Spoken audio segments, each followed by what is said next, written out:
Buongiorno da Sicilia 24, i titoli del telegiornale. Da oggi Agrigento è ufficialmente capitale della cultura 2025, trasmessa in diretta sulla nostra rete l'intensa cerimonia d'apertura al Teatro Pirandello, la chiusura affidata al discorso del Capo dello Stato. La cultura frutto di incontro, Mattarella d'Agrigento ricorda anche i lampedusani, avanguardia della civiltà. Il governatore Schifani dice è una scommessa che non perderemo.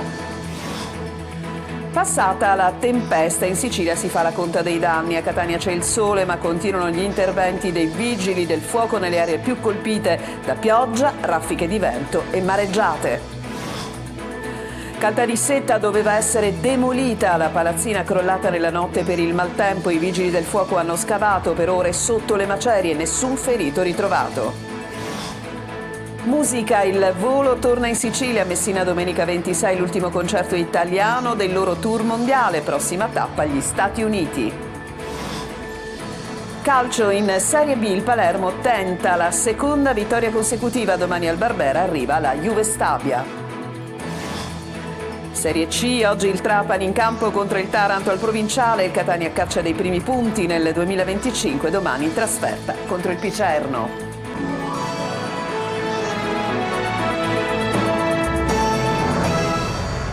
Ancora buongiorno, si è conclusa da poco al Teatro Pirandello ad Agrigento la cerimonia ufficiale per Agrigento, capitale della cultura 2025, con l'attesa presenza del Capo dello Stato. Ci riferisce di questa mattinata la nostra inviata che vedete, Lorena Dolci. A te Lorena.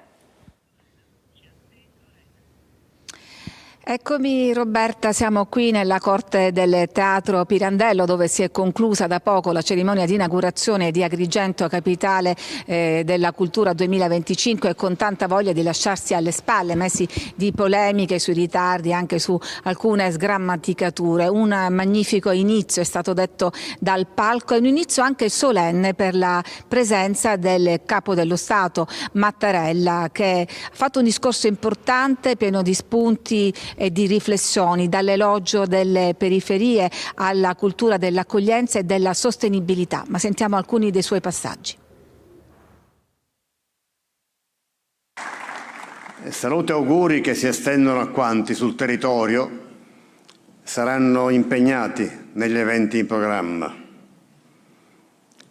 A tutti i comuni della provincia di Agrigento, tra di essi ai lampedusani, concittadini che le ferite del nostro tempo hanno reso avanguardia della civiltà europea. Vedete, a fornire pregio particolare all'Italia sono proprio le sue preziose diversità. Sono le 100 capitali che hanno agito nell'arco di secoli come luoghi capaci di esprimere comunità. Una grande ricchezza per il nostro percorso nazionale, eredità ricevuta dai nostri padri e tesoro da investire per il domani dei nostri figli.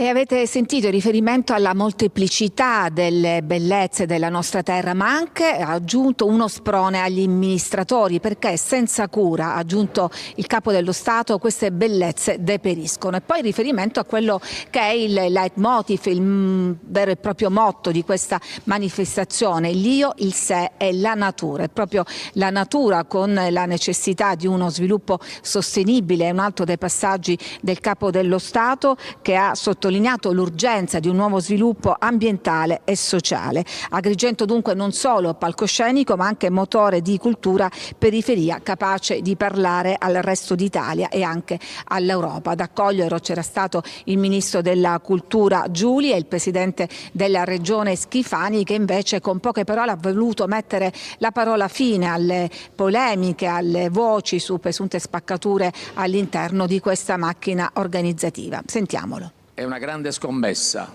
e non possiamo perderla e non la perderemo.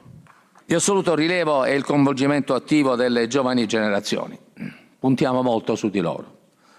In una terra che troppe energie perde ancora a causa della immigrazione, affinché la cultura possa rappresentare un caposaldo della crescita personale e dell'intera comunità, della nostra comunità.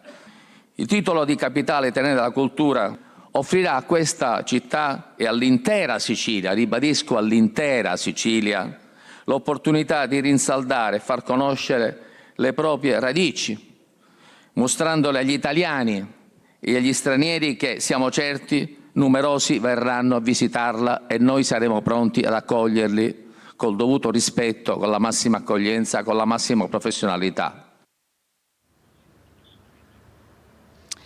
E adesso tocca dunque ad Agrigento cogliere questa importante scommessa con 120 eventi già programmati, ma potrebbero diventare molti di più: concerti, performance, installazioni, tutte ispirate ai 4 elementi: acqua, aria, terra e fuoco, che secondo Empedocle spiegavano il tutto. Una sfida che si auspica soprattutto il sindaco di Agrigento, Francesco Miccichè, si augura che qualcosa resti anche a territorio e a questa comunità.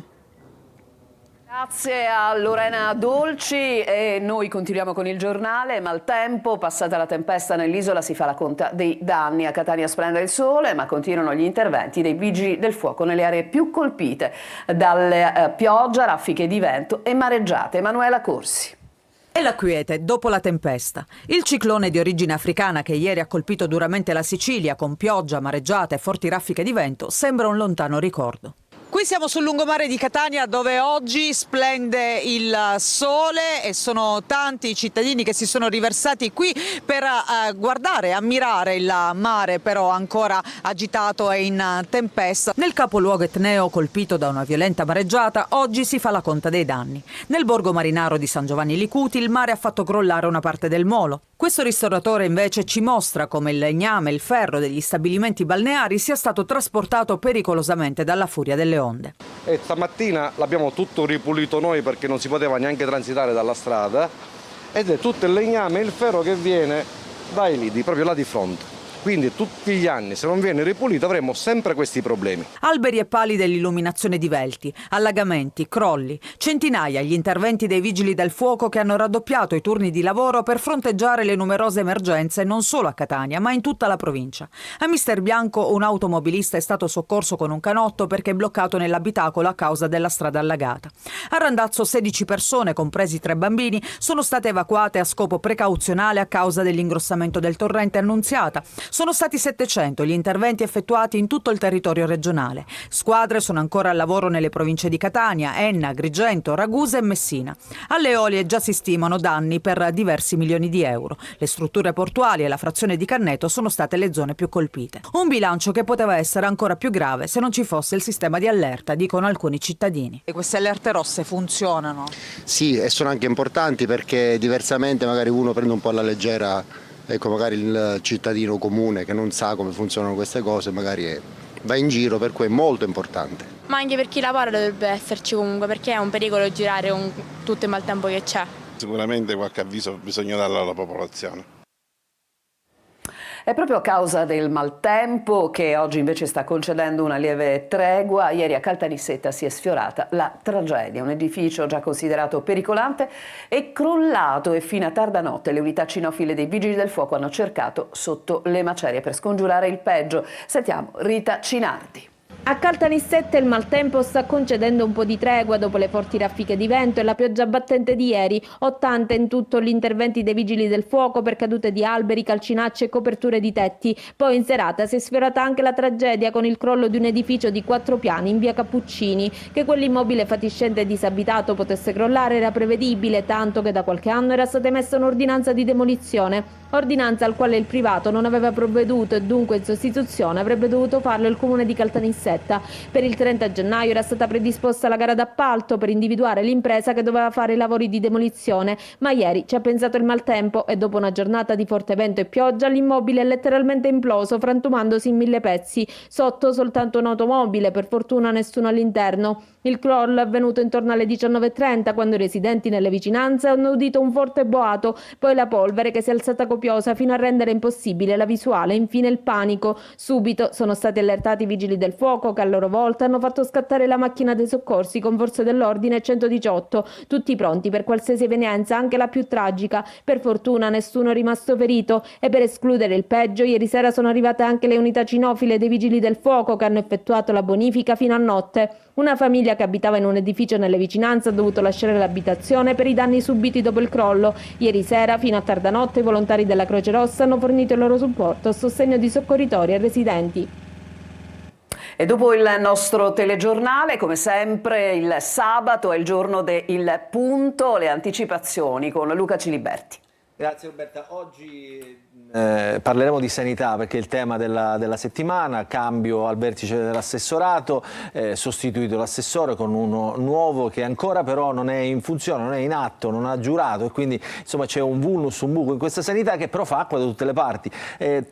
Racconti insomma la politica che racconterà la sanità, avremo una testimonianza esclusiva, il pediatra aggredito al Policlinico di Catania parla per la prima volta alle nostre telecamere, al punto sentiremo questo racconto davvero dell'orrore perché quello che è successo a Catania è davvero terribile e poi ovviamente una finestra su Agrigento Capitale della Cultura 2025 che comincia oggi e poi la telenovela PD, anche oggi insomma avremo da dire su questo tema. Bene, insomma tantissima carne al fuoco come sempre, appuntamento alle 14:30 con Luca Ciliberti, noi ci fermiamo per una pausa, torniamo tra poco.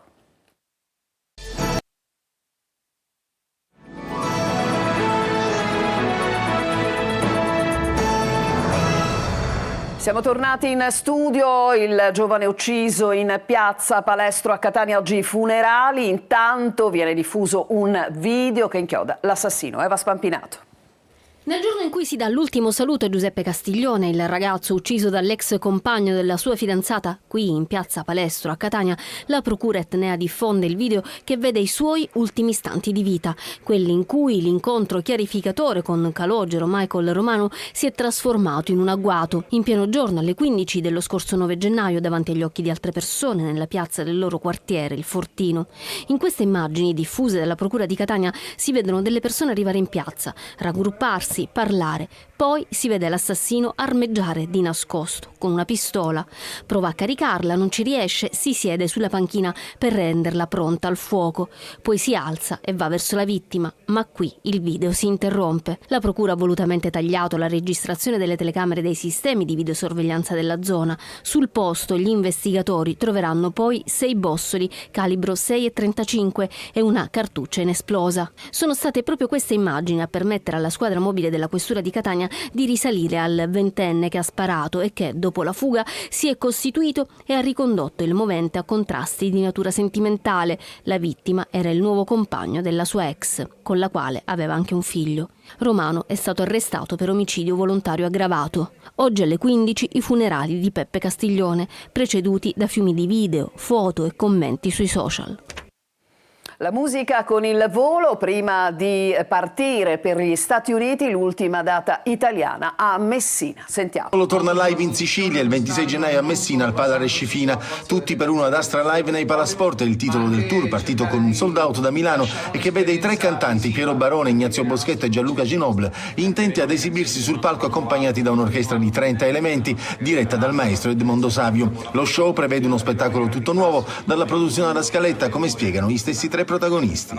Cosa possiamo svelarvi di questo tour nei Palasport? Beh, ovviamente vi invitiamo a venirci a trovare, a vederlo dal vivo perché sarà un'emozione particolare, anche perché abbiamo giocato molto sulla produzione quest'anno, non solo basandoci sulla forza delle canzoni del nostro repertorio, ma anche cercare di lasciare un'esperienza visiva a chi viene ai nostri concerti. A fare da sfondo 5 grandi schermi con immagini arricchite da laser e giochi di luce. Le canzoni del nostro nuovo album, il primo album di inediti della nostra carriera ad Astra, tutto iniziato con Capolavoro, fino ad arrivare ai grandi classici come Il Mondo, Grande Amore e tante altre canzoni. Sarà una grande festa, vi aspettiamo. E non mancano i brani del primo disco ad Astra, tra cui il brano presentato a Sanremo Capolavoro e l'ultimo singolo Tra le onde. Quella di Messina sarà l'ultima tappa italiana prima di ripartire per il tour mondiale. Canteremo nelle città più importanti in Italia, quindi non mancate, da Milano, Torino, Bologna, Roma e tante altre città.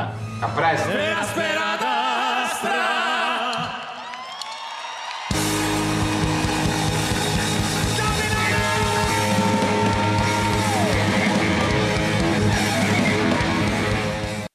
Ci fermiamo ancora, poi il calcio. A tra poco.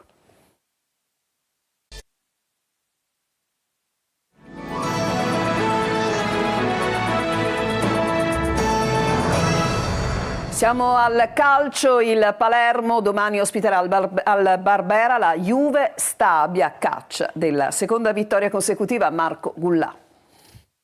Sul mercato è tutto fermo, il Palermo non ha ancora perfezionato nessun acquisto e anche in uscita tutto è rimasto tale. E allora la priorità al momento è il campionato. Domani al Barbera arriva la Juve Stabia, i rosanero dopo la vittoria sul Modena vogliono continuare a percorrere la strada tracciata. In questo campionato non sono mai arrivate 2 vittorie consecutive e allora la sfida di domani diviene cruciale per capire se il Palermo ha davvero cambiato identità. Ho visto una squadra giusta, sono positivo sì.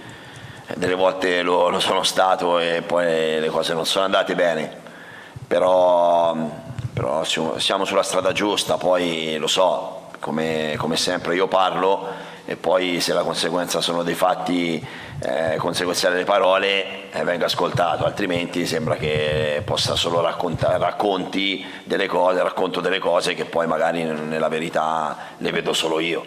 Dionisi dovrebbe confermare la formazione che ha battuto il Modena. Il tecnico ha pochi dubbi, si continua a lavorare sul nuovo sistema di gioco, il 3-5-2, che ha già fruttato 3 punti. Il cambio di modulo esclude al momento gli esterni offensivi, con Brunori e Leduaron titolari dell'attacco. La notizia della settimana è che il centrocampista Blen appare recuperato, dovrebbe essere tra i convocati per il match di domani. In dubbio c'è Di Francesco, Insigne e Di Mariano sono out, Henry va in panchina, ma per l'attacco il DS Ostia sta accelerando per Gennaro Borrelli del Brescia. La trattativa è in fase avanzata e la fumata bianca dovrebbe arrivare ad inizio della prossima settimana.